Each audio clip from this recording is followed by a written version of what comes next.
जय हिंद, वंदे मातरम। दोस्तों बहुत बहुत स्वागत है आप सभी का न्यूज इंडिया में। और अभी तक आपने इस वीडियो को लाइक नहीं किया तो लाइक कर लीजिए, और चैनल पर नए हैं तो चैनल को सब्सक्राइब कर लीजिए, साथ में बेल आइकन भी प्रेस कर लीजिए और वीडियो को ज्यादा से ज्यादा शेयर कीजिए।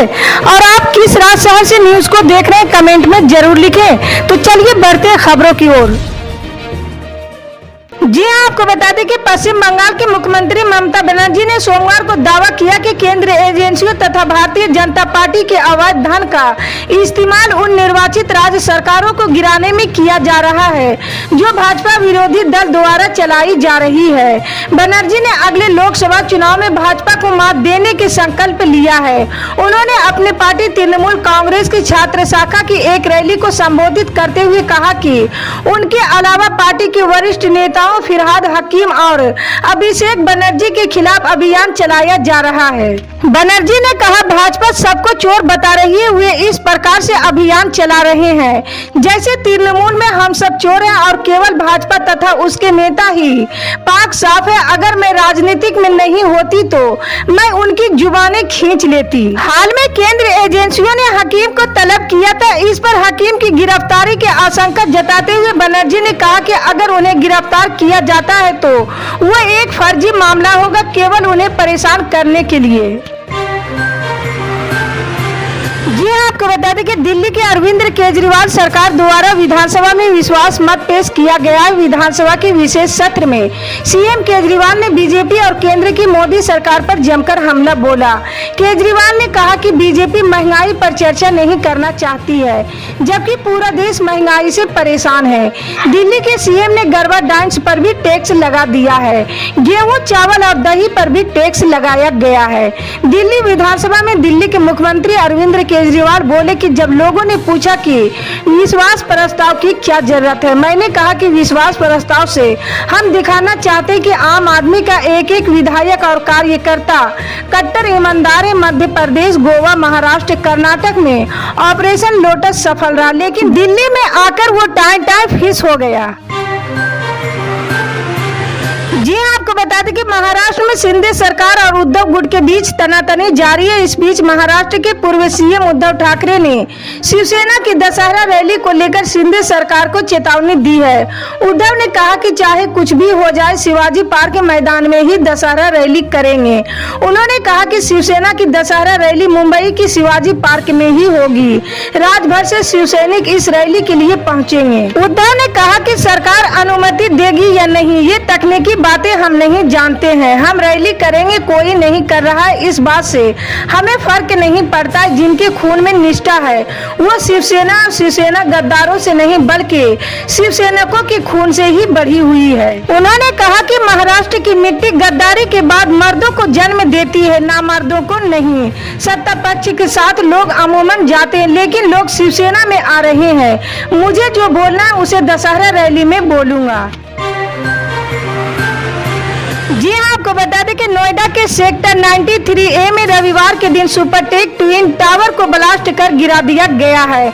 इस काम में बड़ी ही सावधानी बरती गई जिससे किसी प्रकार की कोई जानमाल की हानि नहीं हुई है। फिलहाल सोशल मीडिया पर इस बहुमंजिला इमारत के पलक झपकते ही गिरने के वीडियो काफी तेजी से वायरल हो रहे हैं।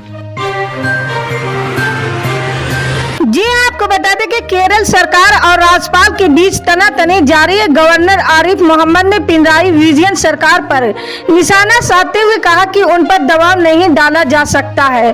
उन्होंने कहा कि यहाँ लोग काली शर्ट पहनने पर गिरफ्तार कर लिए जाते हैं, लेकिन राज्यपाल के ऊपर हमला हुआ और कोई कार्रवाई तक नहीं हुई। गौरतलब है कि पिछले दिनों आरिफ मोहम्मद खान ने इतिहासकार इरफान हबीब पर हाथापाई का आरोप लगाया था। पत्रकारों के सवाल पर आरिफ मोहम्मद खान ने कहा, एक बात निश्चित है कि मुझ पर दबाव नहीं डाला जा सकता है। हालांकि लोग बयान देने या कार्रवाई निष्क्रियता करने के लिए स्वतंत्र हैं। यहाँ काली शर्ट पहनने पर लोगों को गिरफ्तार कर लिया जाता है, लेकिन राज्यपाल पर हमला हुआ और कोई एक्शन तक नहीं। ये संवैधानिक तंत्र के पतन की शुरुआत थी। जी हाँ, आपको बता दें कि उत्तराखंड में बेरोजगार युवाओं को निष्पक्ष रूप से सरकारी नौकरी में भर्ती करने के मकसद से बनाए गए उत्तराखंड अधीनस्थ सेवा चयन आयोग द्वारा कराई गई परीक्षाओं में तमाम घोटाले और गड़बड़ी सामने आई है, जिससे पूरे आयोग की कार्य करने की नीतियों पर सवाल खड़ा कर दिया है। कहीं पेपर लीक तो कहीं अन्य घोटाला, जिसको लेकर अभी तक 25 लोगों की गिरफ्तारी हो चुकी है। लाखों रुपये लेकर इन भर्तियों के पेपर बेचे गए हैं, जिसका संज्ञान लेते हुए मुख्यमंत्री पुष्कर सिंह धामी ने ऐसी परीक्षाएं निरस्त कर नए सिरे से कराए जाने की बात कही है। इसका सबसे ज्यादा असर उन युवाओं पर पड़ेगा जिन्होंने अपनी मेहनत के दम पर इन परीक्षाओं को पास किया। परीक्षा पास कर चुके अभ्यर्थी सहमे हुए हैं। जी हाँ, आपको बता दें कि बिहार के deputy CM Tejashwi Yadav CBI के रडार पर हैं और उन पर जल्द कार्रवाई हो सकती है। सीबीआई से जुड़े सूत्रों के हवाले से ये जानकारी सामने आई है। दरअसल तेजस्वी यादव ने लैंड फॉर जॉब केस में जिस तरह से सीबीआई अधिकारियों को धमकी दी थी, उसी मामले को लेकर सीबीआई तेजस्वी यादव के खिलाफ कानूनी कार्रवाई करने पर विचार कर रही है। ये केस मई में सीबीआई ने दर्ज किया था। एक बार जुलाई के महीने में केस के आईओ रुपेश कुमार का सड़क एक्सीडेंट हुआ था। वो यूपी के गोरखपुर छुट्टी पर जा रहे थे, उसी समय उनका ट्रक से एक्सीडेंट हुआ था। ये कोई साजिश तो नहीं, इस बात को लेकर जांच हो सकती है। जी हाँ, आपको बता दें कि हिमाचल के नेता प्रतिपक्ष मुकेश अग्निहोत्री ने कहा कि राज्य में कांग्रेस सत्ता में आने वाली है। भाजपा के कई नेता हमारे संपर्क में हैं, कई कांग्रेस पार्टी में शामिल हो गए हैं और अनेक आने वाले दिनों में कांग्रेस का हाथ थामेंगे। इस बार कांग्रेस गुनादोष के आधार पर और हाईकमान की सहमति से ही निर्णय लेगी, क्योंकि कांग्रेस पार्टी का अपना कार्यकर्ता भी मजबूत है। बीजेपी हार देखते हुए कुछ चेहरों को दबाव और अन्य संसाधनों से अपनी पार्टी में शामिल करने की कोशिश कर रही है। कांग्रेस कार्यकर्ता और अन्य नेता वहां किस तरह के विरोध का सामना कर रहे हैं, जो वहां जाकर देख रही है। जनता के हितों की रक्षा करना कांग्रेस का दायित्व है। कांग्रेस ने लगातार 4.5 साल जनता की आवाज को उठाया है। जयराम सरकार हर फ्रंट पर विफल हुई है, नौकरियां बेची गई है और भ्रष्टाचार हुआ है। जी हाँ, आपको बता दें कि मुरादाबाद में सामूहिक नमाज पर अवैसी का बयान सामने आया। उन्होंने कहा कि मुसलमानों को नमाज से रोका गया है, क्या नमाज पढ़ने के लिए भी इजाजत लेनी पड़ेगी? ये मुसलमानों की प्रति नफरत है। बीजेपी ने कानून व्यवस्था बिगाड़ दी है, हर तरफ मुसलमानों को दबाने की कोशिश हो रही है।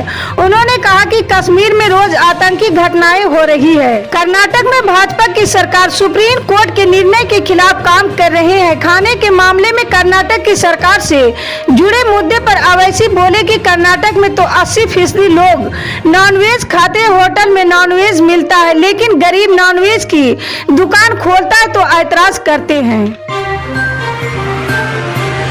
जी हाँ, आपको बता दें कि दुमका में लड़की को जलाने के मामले में झारखंड के सीएम हेमंत सोरेन ने प्रतिक्रिया दी है। उन्होंने कहा कि समाज में कई तरह की कुरीतियां देखने को मिल रही है। ये घटना दिल दहलाने वाली है और कानून अपना काम कर रहा है। आरोपी को गिरफ्तार कर लिया गया। हमारी कोशिश है कि उसे जल्द से जल्द सजा मिले। उन्होंने कहा कि ऐसी घटनाओं के लिए समाज में कोई जगह नहीं है। ऐसी घटनाओं में सजा देने वाले प्रावधानों को और कड़ा करने की जरूरत है। सीएम हेमंत सोरेन ने कहा, ऐसे लोगों को माफ नहीं किया जाना चाहिए, उन्हें सख्त से सख्त सजा दी जानी चाहिए। ऐसी घटनाओं के लिए मौजूदा कानूनों को और मजबूत करने के लिए कानून लाया जाना चाहिए। जी हाँ, आपको बता दें कि नसीराबाद के पास लवेरा गांव स्थित खेत में एक कुएं के निकट हौद में 4 युवकों की मौत हो जाने और 4 युवक अचेत हो जाने के प्रकरण में पीड़ित परिवार को मुआवजे की मांग को लेकर अभी तक संतोष पर घोषणा नहीं करने पर लोगों में आक्रोश बढ़ता जा रहा है। नसीराबाद अस्पताल के बाहर लवेरा ग्रामवासियों सहित निकटवर्ती ग्रामीण क्षेत्र और नसीराबाद के लोगों ने टेंट तंबू लगाकर धरना प्रदर्शन शुरू कर दिया है। बीती रात को लगभग 12 बजे तक जिला कलेक्टर असनदीप और पुलिस अधीक्षक चुनाराम ने समझाइश का काफी प्रयास किया, लेकिन सभी प्रयास विफल होने के बाद मंगलवार की सुबह से आंदोलन तेज हो गया। उन्होंने शहर के सभी व्यापार संघों के प्रतिनिधि और अध्यक्ष को मौके पर बुलाकर शहर के प्रतिष्ठान बंद करने के लिए समर्थन मांगा, जिस पर सभी ने समर्थन दे दिया और बाजार में प्रतिष्ठान बंद होने लगे हैं। इसी तरह की पल पल के अपडेट अपडेट जानने के लिए जुड़े रहे हमारे न्यूज इंडिया के साथ। मिलते हैं अगली बड़ी खबर में, तब तक के लिए जय हिंद।